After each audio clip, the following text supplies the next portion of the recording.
안녕하세요. 7월 1일 수요일 7월 첫째 날 새벽 예배를 하나님께 올려드리겠습니다. 기도하십니다. 예수님 감사합니다. 1년의 반이 지났고 이제 하반기를 시작하는 첫날입니다. 새로운 마음으로 하나님 앞에 우리의 인생을 올려드리며 남은 시간들을 하나님께 올려드리며 주님과 함께 동행하기를 소망하옵나니 영혼의 사람이 되게 하시고 영적인 성령 충만한 성도들이 될 수 있도록 말씀하시고 깨닫게 하여 주시옵소서. 이 시간 함께 하시길 바라며 예수님의 이름으로 기도했습니다. 아멘. 우리 예찬송가 342장, 새찬송가 543장 어려운 일 당할 때 나의 믿음 적으나 찬양하십니다.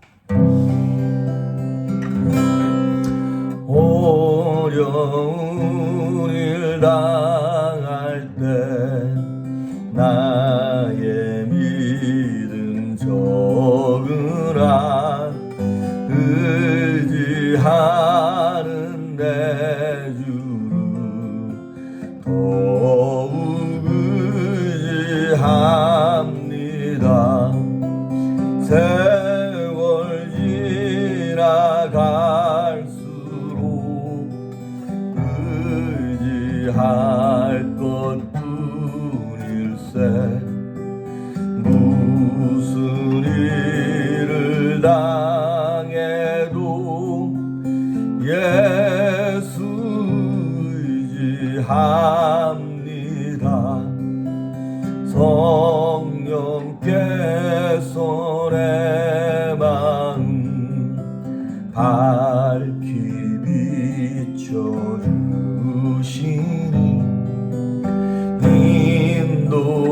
인도하심 따라서 주만 의지합니다. 세월 지나갈수록 의지할 것뿐일세. 무슨 일을 당해도 예수 의지합니다. 밝을 때의 노래와 어두울 때의 기도 기대할 때도 주께 간구합니다. 세월 지나갈수록 의지할 것뿐일세. 무슨 일 당해도 예수 의지합니다. 생명 있을 동안에 예수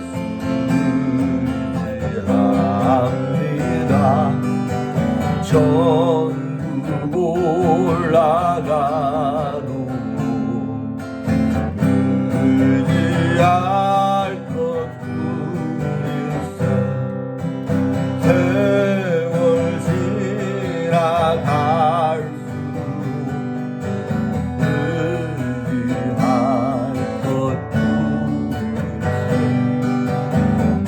무슨 일 당해도 예수 의지합니다. 아멘. 오늘 우리에게 주시는 말씀 보겠습니다. 누가복음 18장 35절에서 43절에 있는 말씀까지. 어제 내드린 숙제는 다 하셨죠? 누가복음 19장 44절까지 읽는 거였는데 오늘 내드릴 숙제는 누가복음 19장 45절부터 누가복음 마지막까지 24장까지 다 얼마 안 되죠? 읽으시기 바랍니다. 자, 오늘 본문 누가복음 18장 35절에서 43절까지 봉독해 올립니다. 여루베에 가까이 가셨을 때 한 맹인이 길가에 앉아 구걸하다가 무리가 지나감을 듣고 이 무슨 일이냐고 물은데 그들이 나사렛 예수께서 지나가신다 하니 맹인이 외쳐 이르되 다윗의 자손 예수여 나를 불쌍히 여기소서 하거늘 앞서가는 자들이 그를 꾸짖어 잠잠하라 하되 그가 더욱 크게 소리질러 다윗의 자손이여 나를 불쌍히 여기소서 하는지라. 예수께서 머물러 서서 명하여 데려오라 하셨더니 그가 가까이 오매 물어 이르시되 내게 무엇을 하여 주기를 원하느냐. 이르되 주여 보기를 원하나이다. 예수께서 그에게 이르시되 보라 내 믿음이 너를 구원하였느니라 하시매 곧 보게 되어 하나님께 영광을 돌리며 예수를 따르니 백성이 다 이를 보고 하나님을 찬양하니라. 아멘. 오늘 35절에 이제 예수님께서 여리고를 들어가십니다. 그런데 지금 예수님께서 예루살렘으로 입성하는 거거든요. 마지막 십자가를 지러. 그러니까 이제 여리고를 통과하시는 것도 이제 마지막이신 거죠.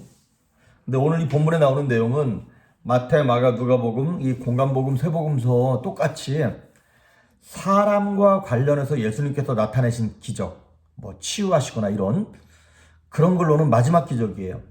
마태복음이나 마가복음에는 이제 무화과 나무를 이렇게 마르게 하신 사건, 그 기적이 나오긴 하지만 그건 사람과 관계된 게 아니니까. 그러니까 이 지금 맹인의 눈을 뜨게 하신 것을 예수님께서 이 땅에 계시는 동안 십자가 지시기 전 마지막 기적으로 선택하셨다는 것은 예수님의 어떤 의도가 있는 것이겠죠. 우리가 흔히 말하는 소경, 맹인이라고 하는 그런 분들은 이제 이게 안 보이니까 도대체 목적지가 어디인지 또 방향을 잡기가 어렵죠. 그리고 방향을 잡는다 하더라도 장애물이 곳곳에 널려 있고 넘어지기도 하고 사고를 당하기도 하고. 그런데 예수님은 그걸 말씀하시고 싶은 것 같아요. 내가 맹인이라는 거예요. 지금 우리가 성도들이 맹인이라고 하는 거예요. 어떤 사람들, 하나님을 떠난 사람들, 은혜로 살지 못하는 사람들, 죄에 매여 사는 사람들이 다 영적인 맹인이라는 거예요. 도대체 내가 어디에 있는지, 어디로 가고 있는지, 왜 사는지, 어떤 장애물이 있는지를 모르기 때문에 캄캄한 어두움을 지나는 것 같이 지금 이런 시대를 살고 있죠. 코비드-19 이후에 교회는 어떻게 될런지, 성도들의 삶의 모습은 어떨런지, 뭐 유튜브나 이런 데서 막 얘기하는 음모론들처럼 무슨 뭐 일루미나티가 일어나가지고 뭐 사람들마다 이제 다 뭐 바코드처럼 그런 코드를 받게 하는 건지, 뭐 여러 가지 막 루머들도 돌고 이제 뭐 얼마 안 남았다 막 그런 얘기들도 있고, 도대체 어느 누구도 장담할 수 없는 그런 시간들을 사는 것 같아요. 어제도 엊그제도 어떤 성도님과 잠깐 말씀을 나누다가 미국도 이게 지금 뭐 코비드-19 이거 아직 백신도 개발 못하고 치료약도 개발 못하고, 그건 미국뿐만 그런 게 아니죠.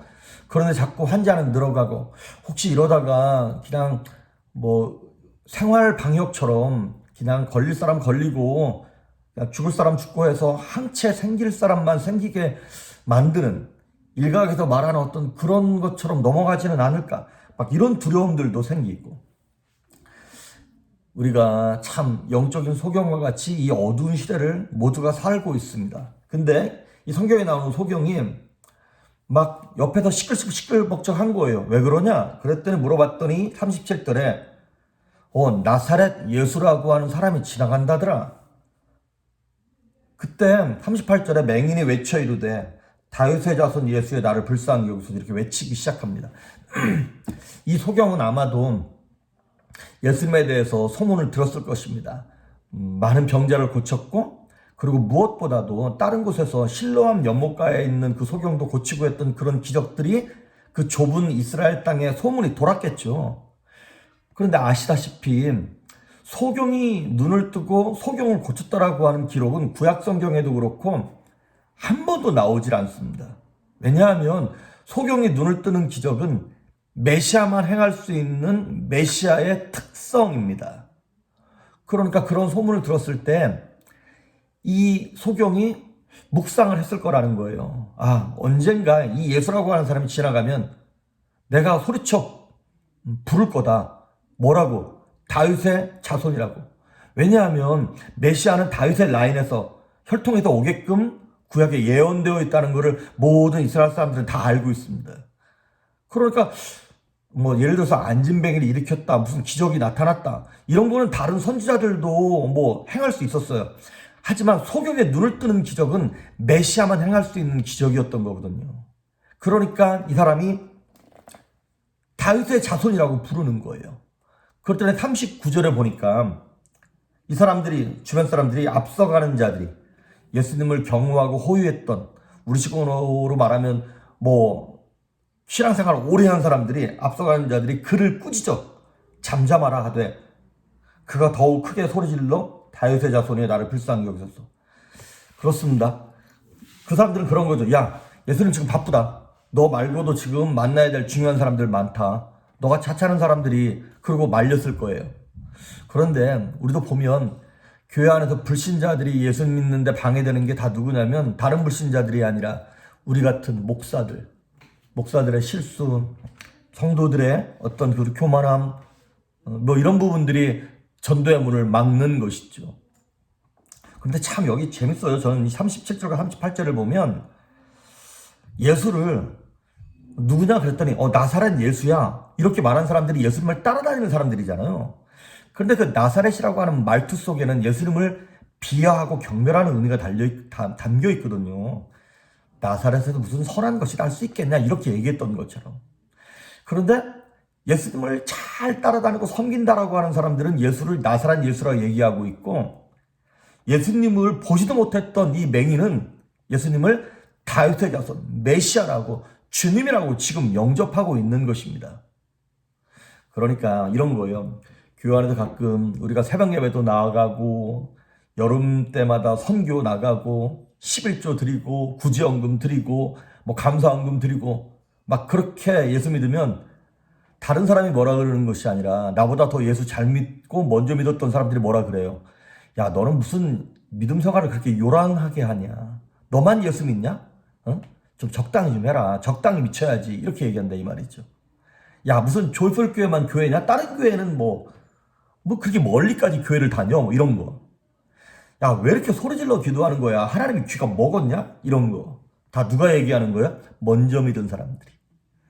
참, 그래서 저와 여러분은 예수님을 지금 다윗의 자손 왕으로 그분을 모시고 있는지요? 아니면 예수님을 경멸하고 무시하는 것 같은 나사렛 예수라고 하는 그런 의미심장한 그런 의미로 얘기하고 있는 것인지요?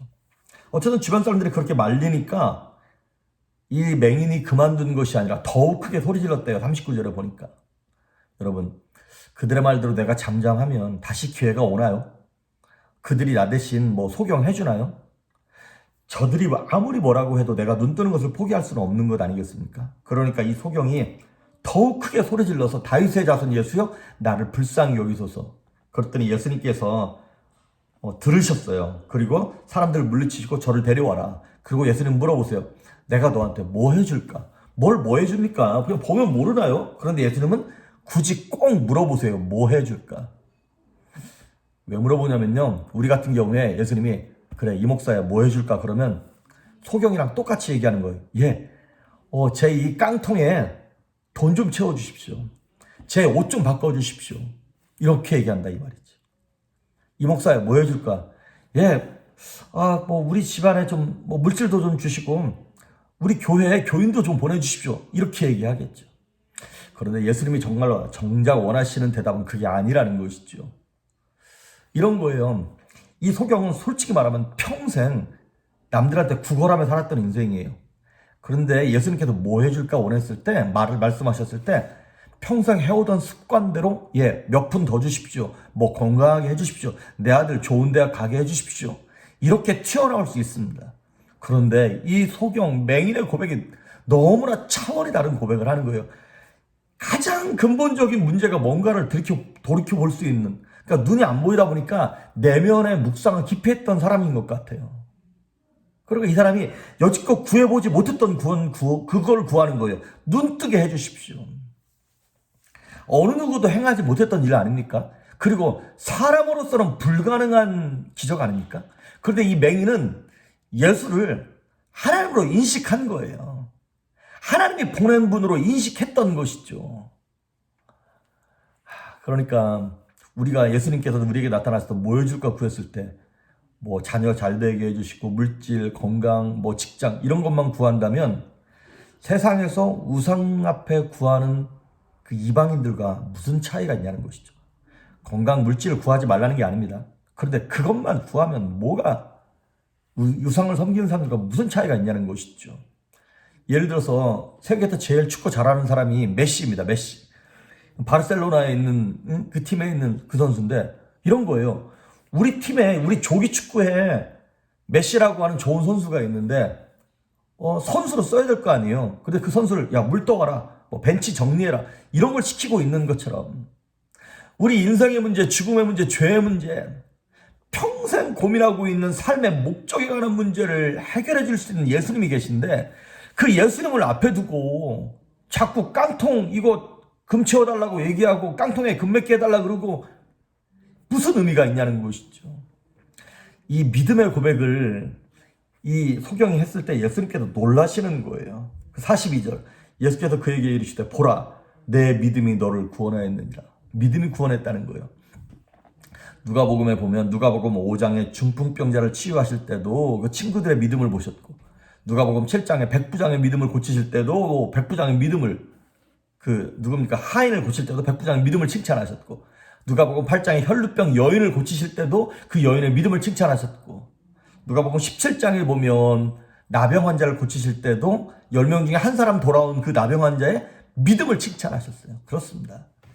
믿음이 하나님의 마음을 감동시키는 것입니다. 믿음이 그러니까 결국에는 예수님께서 이렇게 말씀하셨잖아요. 네 믿음이 너를 구원했다. 그러니까 바디메오의 시력만 눈을 뜬 것이 아니라 영혼이 구원받았다라고 하는 것이죠.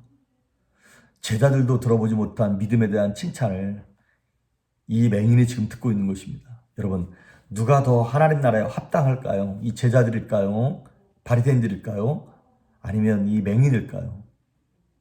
자 그러면 믿음이 가장 중요한 것인데 이 믿음만 있으면 다 되냐? 그럼 눈 다 뜨이는 거냐?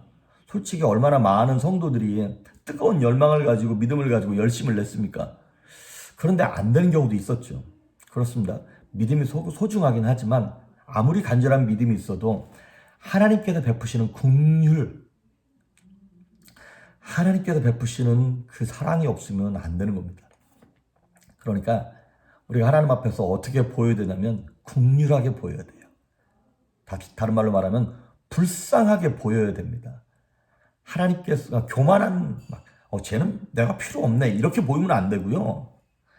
그러니까 하나님의 구원, 치유, 회복, 긍휼을 얻는 믿음의 특징은 무엇이다면 이런 거예요. 일단 나 자신을 올바로 봐야 돼요. 자신에 대한 올바른 인식, 그게 뭐냐면 이거예요. 나를 불쌍히 여기소서. 나는 불쌍히 여김 받아야만 살 수 있는 맹인입니다. 나는 죄인입니다. 나는 무기력한 자고 나는 파산난 인생이고 내 힘으로 내 자식 하나 바꿀 수 없고 내 능력으로 내 마음의 평안함 하나 소유할 수 없고 어느 것 하나 할 수 없는 어린아이와 같은 인생입니다라고 하는 자신에 대한 올바른 인식이 필요합니다. 그러고 난 다음에 뭐가 필요한 거냐면 믿음이 필요한 거예요. 주님에 대한 믿음. 사람들이 아무리 꾸짖으면서 조용히 하라고 외쳐도 나의 유일한 삶의 생애 방법은 주님밖에 없습니다라고 외치면서 예수님께 달라붙는 것. 오늘 이 말씀을 여러분 보시면서 저와 여러분은 이 맹인보다 형편이 좀 나은지요? 하나님을 간절히 찾고 나를 온전히 볼 수 있는 영혼의 눈의 상태가 없다면 저와 여러분은 맹인입니다. 한치 앞을 내다볼 수 없는 소경입니다. 누가복음 18장 8절에 보면 예수님 이런 말씀을 하셨어요. 인자가 올 때 세상에서 믿음을 보겠느냐. 사실 요즘에 이렇게 보면 너무나 이렇게 두려워요. 세상 돌아가는 것도 마찬가지고 예수 믿는 성도들의 삶의 모습을 봐도 마찬가지고 제가 제 영혼의 상태를 보아도 맹인보다 낫다고 말할 수 없는 바리새인 같고 참 부족한 게 너무나 많아서 자꾸 하나님께서 복을 주시면 언제 또 그랬냐는 듯이 육신의 모습으로 돌아가고 교만해지는 나의 모습을 봅니다.